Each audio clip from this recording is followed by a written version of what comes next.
Welcome to SmallTalk by Sfarim Chatter. I'm Nachi Weinstein.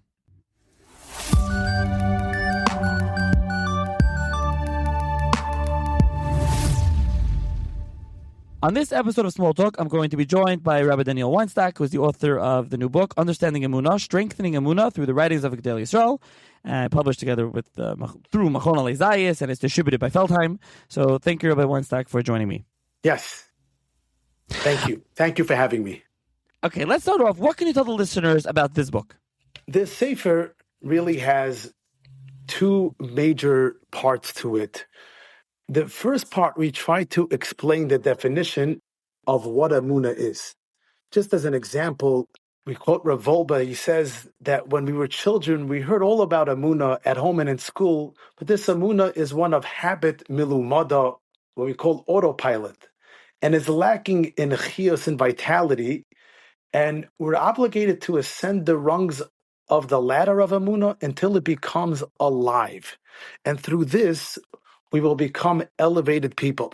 So it's really trying to give us an understanding that even though we're all maminim, we're all brought up as maminim, there is still so much work to do within the realm of Emunah. Another example that Rav Volba gives is that he once went to Rav Chatzko Levenstein to ask him a question about a certain bacher, whether or not he should allow him to stay in yeshiva. And Rav Chatzkel answered the question, and then Rav Chatzkel looks at Rav Volbe and he says, "You believe in HaKadosh Baruch Hu?" And Rav Volbe is a very, very serious person, contemplates this question, thinking this is something you ask a 4-year-old, a 5-year-old, and he says, yes. And he asks him again, "Are you sure?" And Rav Volbe thinks again, and he says, yes.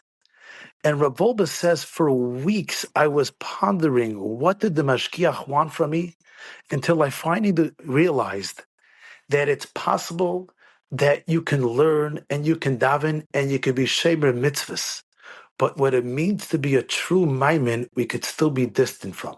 So the first part of the Sefer is to bring the definition of what Emunah means, what our goal is, what we're trying to achieve. Another Meiser Rav Volbe brings is with a Yemenite boy who was thrown into one of these Fraya kibbutzim, and they tried very hard, vigilantly to shmat him, and he wouldn't move. He would eat kosher, he would daven, and it got to the point where they couldn't tolerate him anymore, and they threw him to another Fraya kibbutz.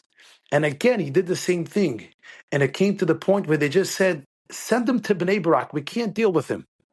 So Rav Volbe explains that when I'm so firm and clear with who I am, that I can be in an environment that's totally chilaini, and not only are they not going to affect me, I'm going to begin to affect them, then I know I've gotten to the what we call real, genuine Emunah.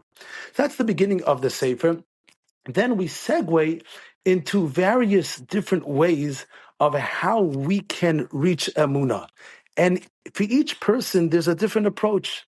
Some people like to connect to the Emunah that they find within themselves. Others like to look at the Bria and see, wow, Morabu Masecha Hashem. Others want to understand clearly Torah min Hashemayim.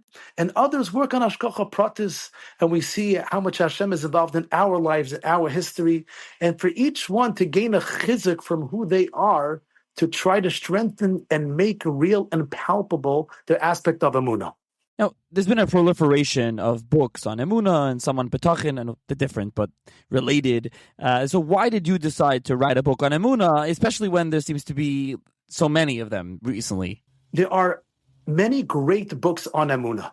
Many of them focus on inspiration, stories, which is very important for a person on a daily basis to feel fortified, to feel a sense of chizuk. This Sefer is different in a sense where it focuses on understanding Emunah, as the name is, understanding how we can find Emunah from within. Just as an example, we hear all the time that we have Emunah within ourselves.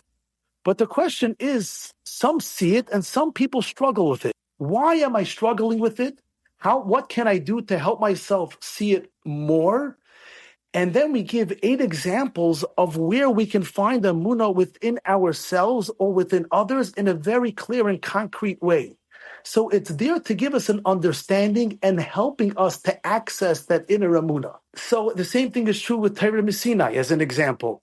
The Alter from Kelm quotes a famous Gemara that's well known that says, Yogata umatzasa, if you worked hard and you found, believe him. But if somebody says that he didn't work hard, lo yogata umatzasa, and he found, don't believe him. So the Alter from Kelm asks, but what if someone told me a great piece of information that was very deep knowledge? He didn't work and he got it. So it seems like it was lo yogata umatzasa. And the Alter from Kelm says something incredible. He says, even though you heard the idea, if you didn't internalize it and think it through yourself, you don't have it.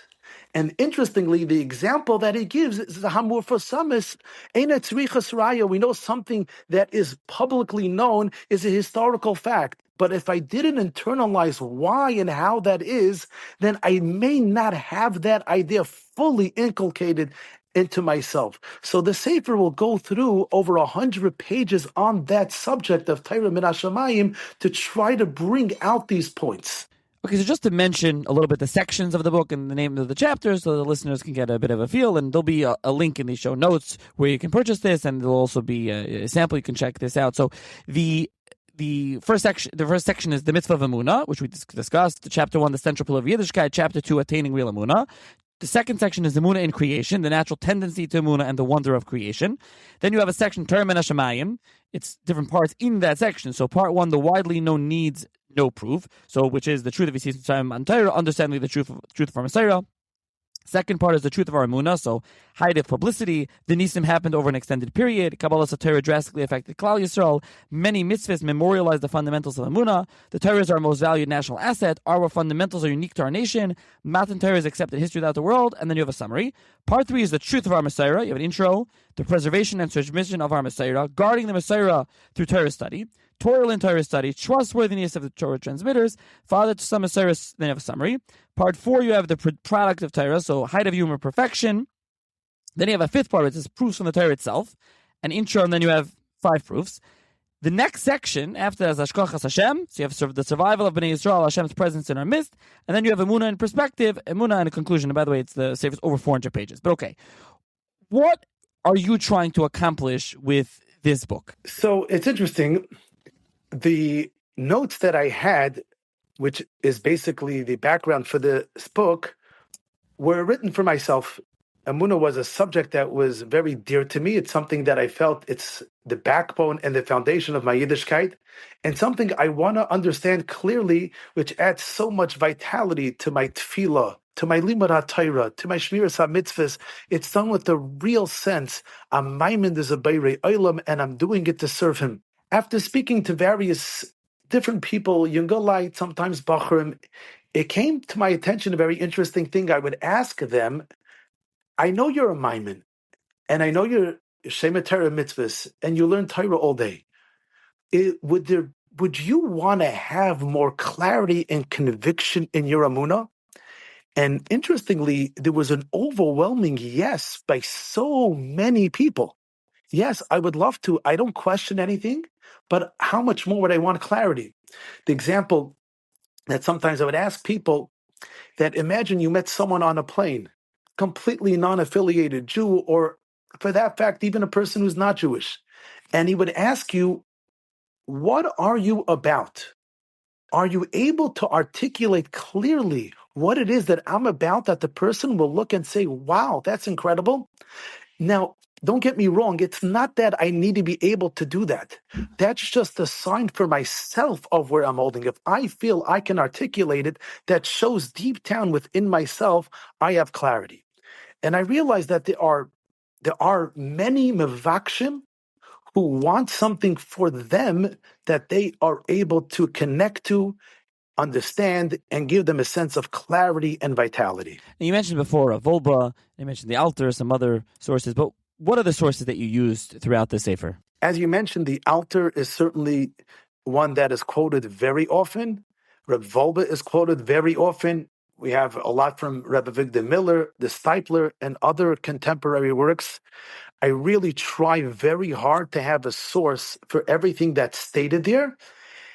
And but the goal of the sefer was to really be malakit and put things together in an orderly way, so you can it'll make it easier for one to understand. And I have the sources there. If someone feels the source is misunderstood or saying something else, you're welcome to do it.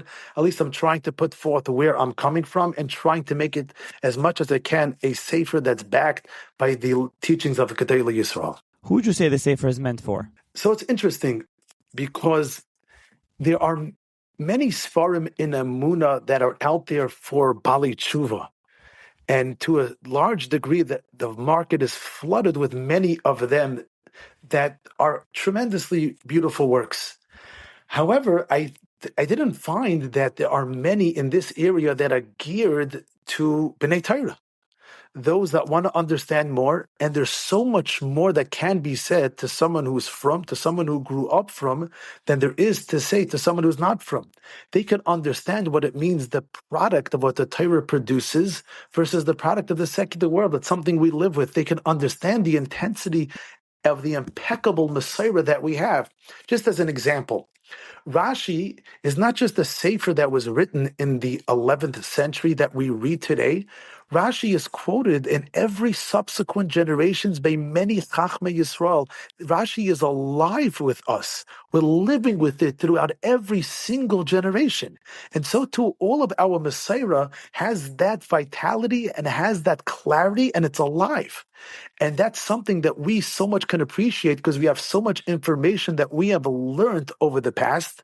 So it really opens up a whole new venue of area that we can connect to. Another thing, just to point out, is that I was careful to not make the sefer in question answer form, which many times is very enjoyable and easier to relate to.